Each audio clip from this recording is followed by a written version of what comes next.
আসসালামু আলাইকুম। সুপ্রিয় নবম দশম শ্রেণীর শিক্ষার্থীরা, বাস্তব সংখ্যার 13তম পর্বে তোমাদের সবাইকে স্বাগতম। এই পর্বে আমরা অনুশীলনীর 21 নং প্রশ্নটি সমাধান করব। 21 নং প্রশ্নে বলা হয়েছে n equal to 2x minus 1, যেখানে x belongs to n, অর্থাৎ x টা হচ্ছে স্বাভাবিক সংখ্যার উপাদান। দেখাও যে n স্কয়ার কে 8 দ্বারা ভাগ করলে প্রতি ক্ষেত্রে 1 অবশিষ্ট থাকবে। চলো আমরা এই প্রশ্নটি সমাধান করি। তাহলে এখানে আমরা শুরুতে লিখলাম দেওয়া আছে n equal to x minus 1, যেখানে x belongs to n। এবার n টাকে আমরা কি করব, বর্গ করব। তাহলে n এর বর্গ মানে হচ্ছে n স্কয়ার।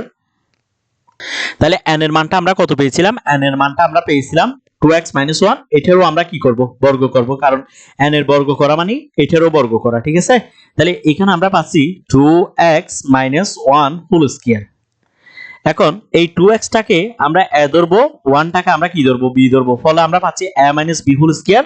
তাহলে a minus b হোল স্কয়ারের সূত্র জানি আমরা, a minus b whole square is equal to আমরা জানি a square minus 2ab plus কত, b স্কয়ার, ঠিক আছে?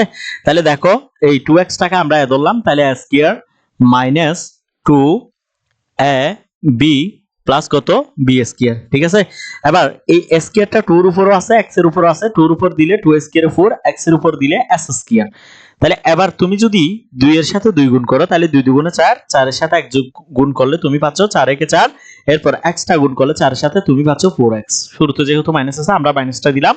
আর 1 স্কয়ার হয় 1, 1 এর উপর পাওয়ার আমরা যা দিই না কেন তার মান হবে কত, 1, ঠিক আছে? এবার দেখো এইখানে আছে 4x আর এখানে আছে 4s স্কয়ার। তাহলে 4s স্কয়ার মানে হচ্ছে এখানে x কয়টা, দুইটা। তাহলে এখান থেকে আমরা 4x টাকে কমন নিলাম। তাহলে আমি 4x টাকে কমন নিলাম। তাহলে এখানে 4s স্কয়ার ছিল। 4s স্কয়ারের মানে হচ্ছে এখানে x হচ্ছে টোটাল কয়টা, দুইটা। অর্থাৎ এটাকে আমরা লিখতে পারি 4s স্কয়ার কে 4x ইনটু x। তাহলে এখান থেকে আমরা 4x কমন নিয়েছি। তাহলে এখানে আর থাকে কত, এখানে আর থাকে x। তাহলে আমরা x টাকে লিখলাম। তাহলে এখান থেকে তো আমরা 4x পুরোটা কমন নিয়ে ফেলছি। কমন নেওয়ার অপর নাম হচ্ছে ভাগ করা। আমি যদি 4x কে 4x দ্বারা ভাগ করি আর থাকে এখানে 1, ঠিক আছে? তারপর প্লাস 1। তাহলে এখানে আমরা বলতে পারি x এবং x minus 1 দুটি ক্রমিক স্বাভাবিক সংখ্যা। এই দুইটাকে আমরা স্বাভাবিক সংখ্যা ধরলাম। সুতরাং এদের মধ্যে যে কোনো একটি অবশ্যই জোড় সংখ্যা হবে। দেখো এখানে আমরা লিখছি x ইনটু x মাইনাস কত, আরেকটা হচ্ছে x minus 1। তাহলে একটাকে ধরলাম আমরা x, দেখো একটাকে ধরলাম আমরা x, আরেকটাকে ধরছি কত, আরেকটাকে ধরছি আমরা x minus 1। তাহলে x ও x minus 1 এই দুটাই কি সংখ্যা, এই দুটাই বাস্তব সংখ্যা। ধরো আমি x এর মান 1 ধরলাম, তাহলে এটা পেয়ে যাচ্ছি বিজোড় সংখ্যা।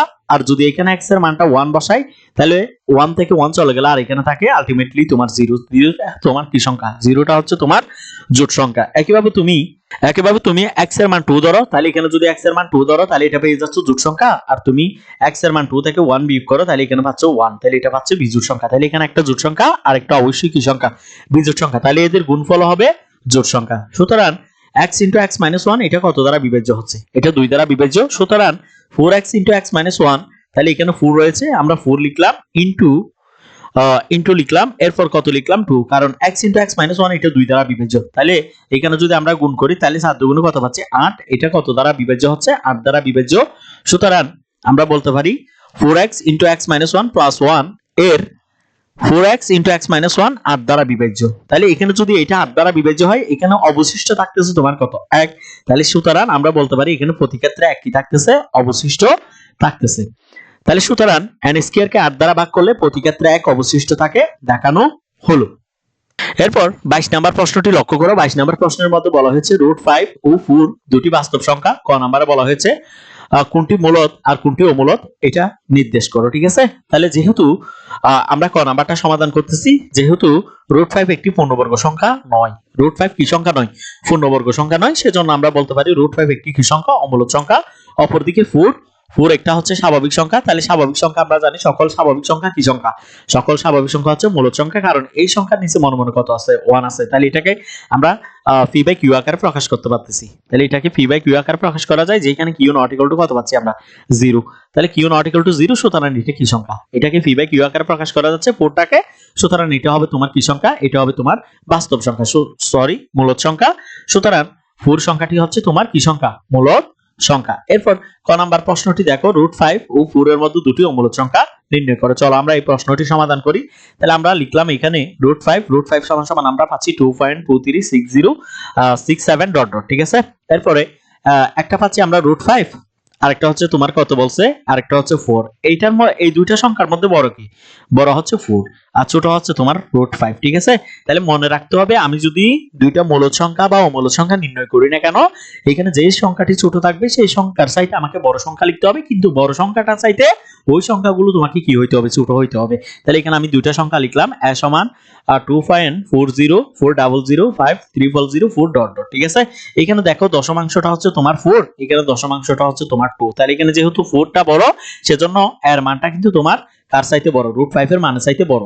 একইভাবে এখানে আমরা লিখলাম 2.50, এখানে দশমাংশটা হচ্ছে তোমার 5, এটাও কিন্তু √5 এর চাইতে বড়, ঠিক আছে। তাহলে আমরা লিখলাম 2.50 5005300 ডট ডট, ঠিক আছে। এখানে স্পষ্টত a ও b দুটি বাস্তব সংখ্যা এবং উভয় √5 অপেক্ষা কি ধরলাম আমরা? √5 অপেক্ষা বড় এবং 4 অপেক্ষা দুইটা সংখ্যাই কি? ছোট। অর্থাৎ √5 less than a less than 4, এর অর্থ হচ্ছে এই এর মানটা তোমার √5 এর চাইতে বড় আবার 4 এর চাইতে কি? ছোট। একইভাবে এখানে b এর মানটা √5 এর চাইতে বড় আবার 4 এর চাইতে ছোট। আবার a ও b কে ভগ্নাংশ আকারে প্রকাশ করা যায় না, কারণ এইগুলা চলতেছে, ঠিক আছে। অর্থাৎ এইগুলা অসীম পর্যন্ত বিস্তৃত, সেজন্য এগুলোকে আমরা p/q আকারে প্রকাশ করতে পারবো না। যেহেতু a O b K p/q আকারে প্রকাশ করা যাচ্ছে না, সুতরাং আমরা বলতে পারি উভয় কি সংখ্যা? অমূলদ সংখ্যা। গ নাম্বার প্রশ্নে আমাদেরকে বলা হয়েছে প্রমাণ করো যে √5 একটি অমূলদ সংখ্যা। এই প্রশ্নটা তোমাদের ভারীর কাছে থাকবে, তোমরা অবশ্যই এই প্রশ্নটি করবা, করে আমাদের যে ফেসবুক পেজ রয়েছে সেই ফেসবুক পেজে তোমরা অবশ্যই শেয়ার করে দিবা, এটা তোমাদের জন্য ভারীর কাজ রয়েছে। এবার আমরা 23 নাম্বার প্রশ্নটি সমাধান করব। 23 নাম্বার প্রশ্নের ক নাম্বারও রয়েছে 0.3 পৌনঃপুনিক ইনটু 0.83 পৌনঃপুনিক ডিভাইডেড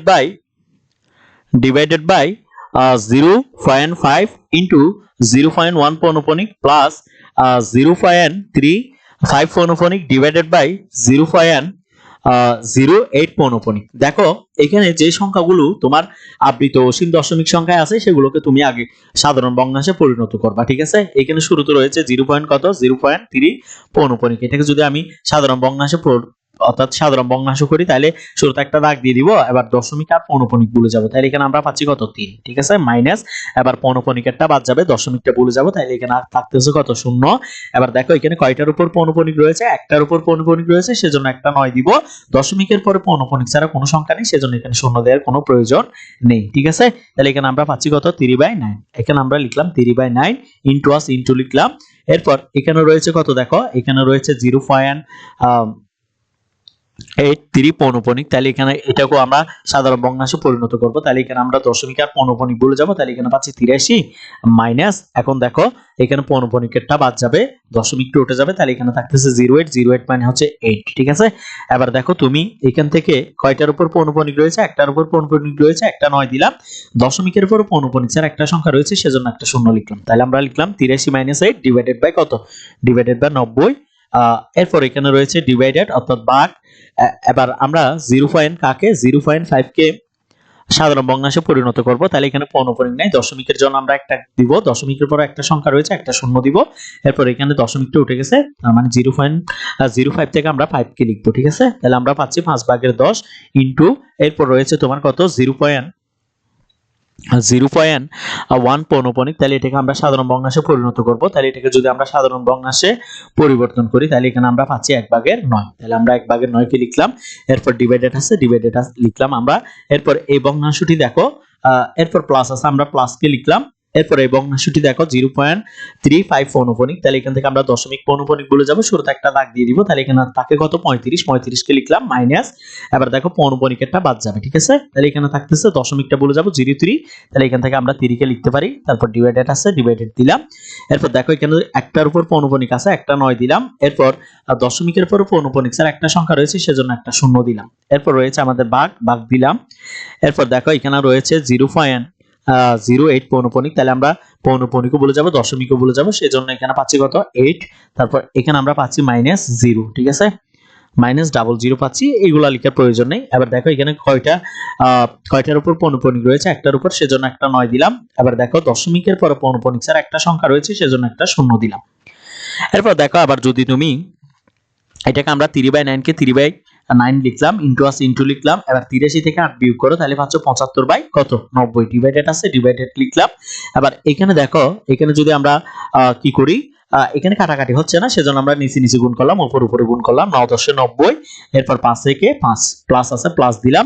এবার 35 থেকে তুমি 3 বিয়োগ করো, তাহলে এখানে পাচ্ছ 32 ডিভাইডেড বাই 90। এরপর এখানে ভাগ আছে, আমরা ভাগ দিলাম। এরপর 8 ভাগের কত 90। এবার দেখো এখানে যদি আমরা কাটাকাটি করি, তাহলে দেখো এই যে 3 রয়েছে, এই 3 দিয়ে আমি 9 কে কাটবো, তাহলে এখানে পাচ্ছি 3। এবার 3 দিয়ে যদি আমি 75 কে কাটি, 3 25 কত 75, ঠিক আছে। তাহলে 3 25 75 75, তাহলে এখানে পাচ্ছি 25 ডিভাইডেড বাই 90 আছে 90 লিখলাম। এই যে ভাগ আছে, এই ভাগটাকে আমরা গুণ করলাম, গুণ করার ফলে এই ভগ্নাংশটার পরিবর্তন হবে, কারণ এটা হচ্ছে দ্বিতীয় ভগ্নাংশ। তাহলে এটা যাবে উপরে আর 5টা আসবে তোমার নিচে। তাহলে এখানে 90টা উপরে চলে গেছে, 5টা নিচে চলে আসছে, প্লাস আছে প্লাস দিলাম। একইভাবে এটা ভাগ আছে, এটাকে আমরা গুণ করব, গুণ করলে এটার ভগ্নাংশটার পরিবর্তন হবে, নিচেরটা যাবে উপরে, উপরেরটা আসবে নিচে। এবার দেখো এখানে আমরা কাটাকাটি করব, কাটাকাটি করার ফলে কত পাচ্ছি দেখো, এই 90 কাটা, এই 5 দিয়ে তুমি এই 25 কে কাটো, তাহলে এখানে পাচ্ছ 5, ঠিক আছে। 5টাকে লিখলাম আমরা, এখানে প্লাস আছে প্লাস দিলাম। এবার দেখো এখানে আমরা যদি 90 দিয়ে 90 কে কাটি, এবার 8 দিয়ে যদি আমি 32 কে কাটি, তাহলে 4 এটা কত 32, তাহলে এখানে পাচ্ছি 4। আমি 5-এর সাথে 4 যোগ করলে পাচ্ছি কত 9। এটাই হচ্ছে আমাদের আমাদের খ নাম্বার প্রশ্নের সমাধান। এরপর খ নাম্বার প্রশ্নটি লক্ষ্য করো। খ নাম্বার প্রশ্নটি তোমরা নিজেরা করবা, নিজেরা করে এটা অবশ্যই আমাদের ফেসবুক পেজে কি করবা, তোমরা আমাদের ফেসবুক পেজে শেয়ার করবা। আমরা এগুলো দেখবো তোমরা পারতেছো কিনা, যদি না পারো তাহলে তোমাদের আমরা পরবর্তী পর্বে এগুলো অবশ্যই আবারও কি করে দিব, সমাধান করে দিব। তোমরা যারা আমাদের এই ক্লাসটি করেছো তাদেরকে অসংখ্য ধন্যবাদ। পরবর্তী পর্ব দেখার আমন্ত্রণ জানিয়ে আজকের পর্বটি এখানে শেষ করলাম। তোমরা যারা আমাদের ক্লাসগুলো ইউটিউব থেকে দেখতেছো তারা অবশ্যই আমাদের ইউটিউব চ্যানেলটি সাবস্ক্রাইব করবা, আর যারা ফেসবুক পেজ থেকে দেখতেছো তারা অবশ্যই আমাদের ফেসবুক পেজটি ফলো করে রাখবা। আসসালামু আলাইকুম।